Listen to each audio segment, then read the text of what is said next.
David, it's great to have you back on the show. How you been? I've been good, gentlemen. How about you? Doing well. It's always good to talk to you. Let's start with locally with the Wizards and kind of work our way out here. This is one of those weird spots. I'm glad they got number 2. Glad they didn't go back to 4, 5, 6, something like that, which easily could have happened to Detroit, for example, after the misery of this year. But this feels like the first real big decision, or maybe at least in terms of draft and sort of putting their imprint on things for this new management group. How do you see it, and just walk away through it? Yeah, I mean, look, this franchise does not have the luxury, right, of saying, well, it's a bad draft. We couldn't pick anybody good. No, you have the least amount of talent of any team in the NBA. You're 30 out of 30, and you have to start adding more talent to the roster. And that means you have to do it this year too.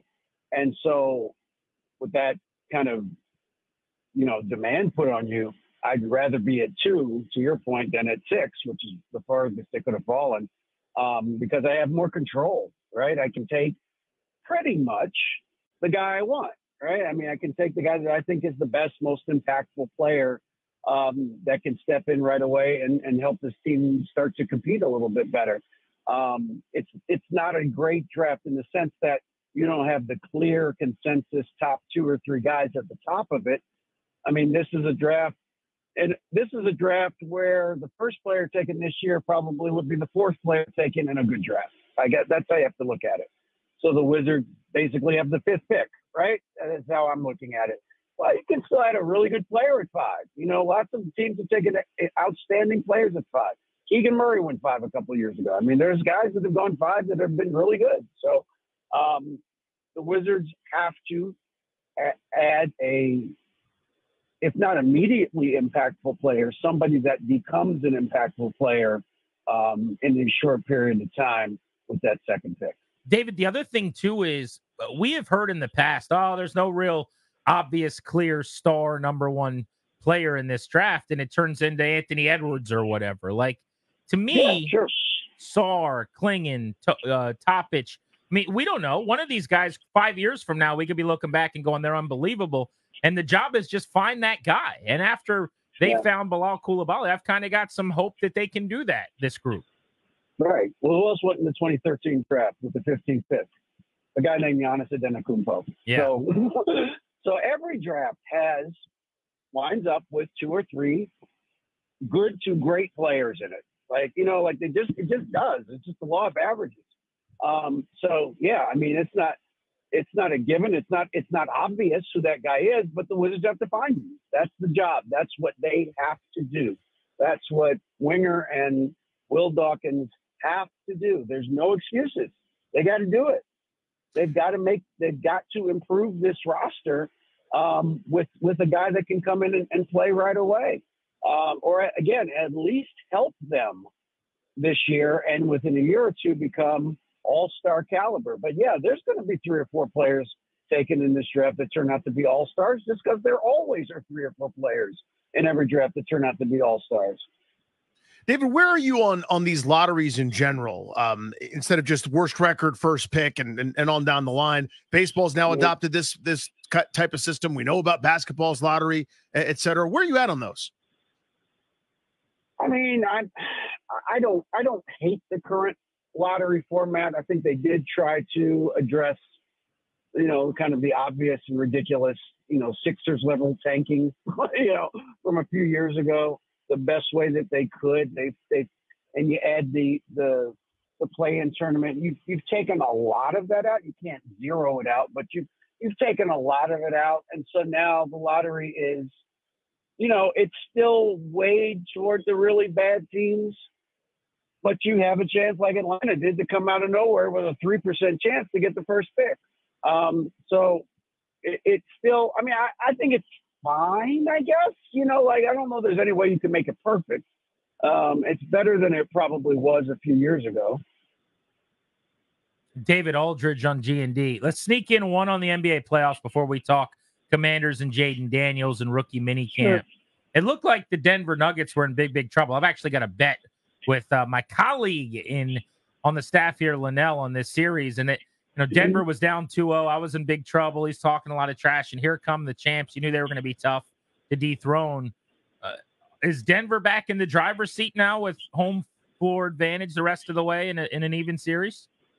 Yeah, absolutely. I mean, I was at the last, I just got back from Minnesota this morning. So I was at those 2 games in Minnesota, and Nuggets were just, man, when you win a championship, I think it just changes you guys. I think you just become a different group, because the pride and the toughness that you gain when you win a championship as a team, I think, really kind of comes through, and it came through with the Nuggets because they took a hell of a haymaker from Minnesota and Denver. I mean, Minnesota punked them basically for 2 games. And, a lot of people I thought, wow, it looks like Denver's done. But they came back, game 3, you kind of knew they're the desperate team wins in the playoffs. They were dead. They had to win and the season's over. But last night, I mean, Minnesota didn't play bad last night, guys. I mean, they didn't play great, but they weren't like awful. You know what I mean? Like I think they shot 48 from the floor. They shot 39 on threes. They out-rebounded Denver by 12. They didn't turn the ball over that much. Ant scored 44, and Denver just handled them, with shot making. And I asked Aaron Gordon about this after the game, and he kind of downplayed it. But I could not remember the last time I saw a team make as many difficult shots as Denver made last night. Like, they made shots with the shot clock on their back. They made shots when they were getting highly contested with length. They made shots that are just hard. Jokic is just insane. He's so good. I almost cursed. I almost dropped a curse word on your show. He was so good. I get it. Wow, was he good last night? I mean, he's amazing. Like, every time you think, well, he's great, but he's great but he's remarkable, man. I mean, he just dimes you up. If you double team him, he finds the open guy. If you bring the double late, he just waits for the guy to land, and then he drops the ball up to Gordon for a dunk. He's unbelievable. He's so good. So yeah, I think Denver's in control of that series now. I just can't see them losing a 3rd game at home. I think they kind of found their mojo again. And the big thing is Jamal Murray's cap kind of calmed down a little bit. Whatever they did to get it calmed down, they got it calmed down because he looks like himself again. And when he's playing like himself, they're really hard to beat. One in the East real quick, David. What a wild swing with Pacers-Knicks. No Anunoby, yeah. Obviously that hurts so much tremendously for New York, but all of a sudden the Pacers look really good at home. I got no idea how to predict that series now. Give me your thoughts. I mean, I just think New York's running out of bodies. It's pretty much that. You just can't keep losing guys that are scoring for you and doing good things for you. Like, whether it's started with Randall, but then it's Bogdanovich, and then now it's Anunoby. Brunson's playing with something. I mean, the foot's not right. He's playing, but his foot's not right. So they're just running out of bodies. I mean, you just can't run it into the red. And, this is what happens with Tibbs teams. They play hard. They're selfless. They give you everything they have. But at some point you break down because you just can't keep giving everything you have every moment. Josh Hart can't just keep playing 48 minutes a game and not have any consequences for that. There are consequences. That's why you have to rest every once in a while. Even the best players in the league have to sit down for a couple of minutes a game. So, yeah, they're just running out of bodies. I think it's still going 7 just because I think the crowd in MSG will either inspire New York in Game 5 or will kowtow Indiana in Game 5. And I think it's chalked to Game 7, and then it's Game 7. You don't have any idea what's going to happen in a Game 7. But I think, I do think it's just attrition, and the Pacers may be figuring some things out about, the Pacers have played fast all year. They've been the fastest paced team in the league all year. The problem was they weren't getting enough stops to get to their pace, right? They're taking the ball out of the basket. Well, now they're starting to get some stops. They're starting to turn them over a little bit, and they're able to get out and run, and they're really, really good when they get out and run. David Aldridge with us on Grant and Danny. So you were covering actual sport and games. So you were not at rookie minicamp. But I do want to know, not. did you track any of the brouhaha over the Dan Quinn T-shirt controversy? Of course I did. And, I'll say this. My friends over at the Commanders are pretty smart PR people. And I haven't had a chance to talk to them yet. But somebody had to say, whoa, big fella, are you sure you want to go out wearing that shirt? And maybe he told him to go get lost because he's a big man and he can do that. And you have to honor his request because he's a big human being. But that was not the best move if you're trying to move past the name. So let me kind of double click on that, because my take was it's a shirt. I can't believe anybody cares. And the takeaway is, for me, if I'm Josh Harris, wow, people really want them to go in the direction of something that pays homage to the old team, right? Yeah, but when you say it was a mistake, like what did he do wrong? I think what he did wrong was reopen that can of worms. Like, you always look, guys, you're in sports radio. You hear this every day, and there's always, and I read it in the comment section when I write stories, or Ben writes stories about the team. There's always going to be a group of people till the end of time that say you got to change the name back, and that's not going to ever stop. Is that 20% of the fan base, or is it 40% of the fan base? I don't know, but I know they're going to talk. But nobody was talking about that anymore. Everybody was like, okay, let's talk about Jaden Daniels. It's fine. We got a quarterback now. And now you brought this back in. Now we got to talk about this again. So I don't know what good that does unless you're planning to change it back, which I think would be a catastrophically stupid decision. But that's me. I could be wrong. So, David, our takeaway, and I want to get your thoughts on this, was because we're with you in the sense that name's not coming back. No amount of tantruming or yelling or screaming puts the toothpaste back in the tube. But what should be the takeaway for the Harris ownership group is there's no connection to this new thing, and everybody wants some connection to the old thing, even if that specific name isn't possible. So get moving on that, or at least give us an update. Yeah, I mean, yes, that's fair. I mean, again, I don't think, and Josh Harris is a pretty sharp guy, business-wise. I just do not believe, in the few conversations I've had with him, that this is something that is front of mind with him. Like, he's got to find somebody to give him $2 billion, guys, to build a stadium. Like, that's kind of like job one for him right now, Like, he's just not, like, really sitting up going, wow, I wonder what we could do to lay in Commanders. I mean, maybe, he's got people who can do that for him, is my point. Like, he's trying to get a stadium built, like, that's his number one thing. And so, yeah, but I do agree with you on this thing. There's no connection to the word Commanders. I completely agree with you. They could be called the Chipmunks. It doesn't mean anything to the people in this town, I kind of get size for the Chipmunks, David.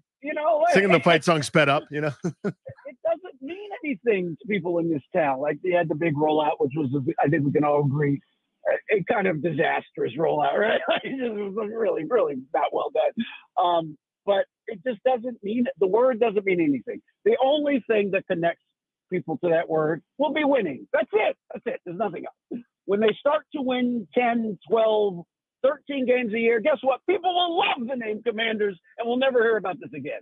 But until then, people are going to complain about the name. I can't do the pass against no defense in air. Look at this throw though thing. Yeah. And I know I'm just an old cynical guy. A part of it is I was on the beat for the 4 years, and you're at all those practices. You know how useless mostly they are. I don't mean in terms of the players. They need this. Like, this is huge for Jaden Daniels. I just mean in terms of evaluating and taking things out of them. But I'm glad if people are excited. We were talking last week. Like, it does not feel like there is nearly enough energy or juice or excitement about a number 2 pick who's a Heisman Trophy winner. And all I really have to compare it on in my life, DA, is Robert Griffin. And that was a couple names in a whole different organization ago.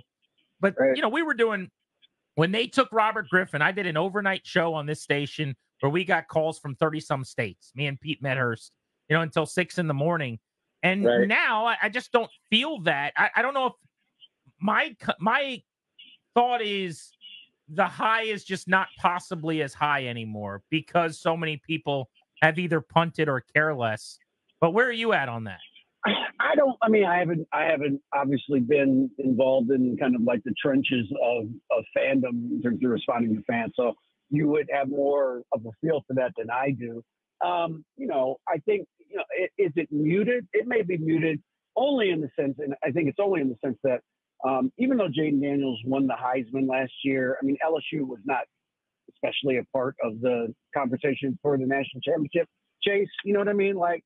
And so I think you'd have similar, maybe kind of dispassionate feelings if they had taken Drake May, because North Carolina wasn't particularly good last year, right? Like, so I think that's part of it, but I think that once the season starts for real, and I think most people don't pay attention until training camp, right? And they start playing against other teams and the games are on television, then people will get excited or they'll get dismayed by what they see from Jaden Daniels.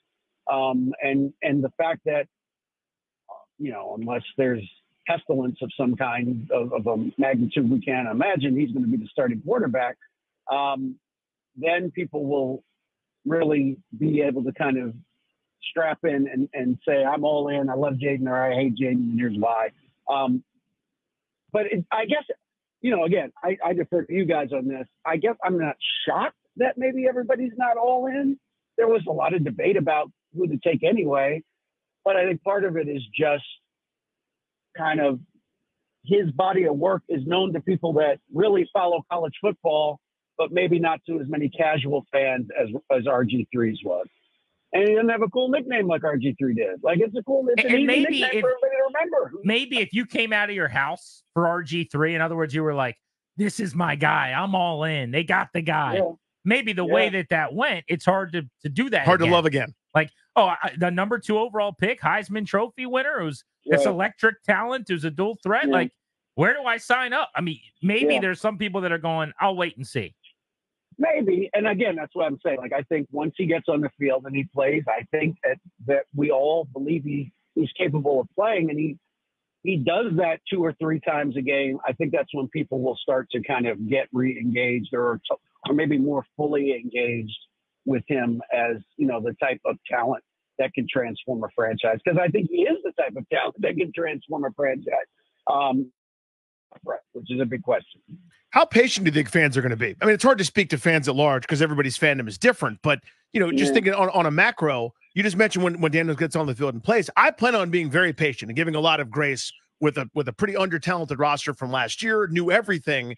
But I don't know that that's going to be the common refrain, and I don't know if I'll be able to hold on to that idea after like my first incomplete pass. How do you think fans are going to be in terms of this fall and giving this guy some room?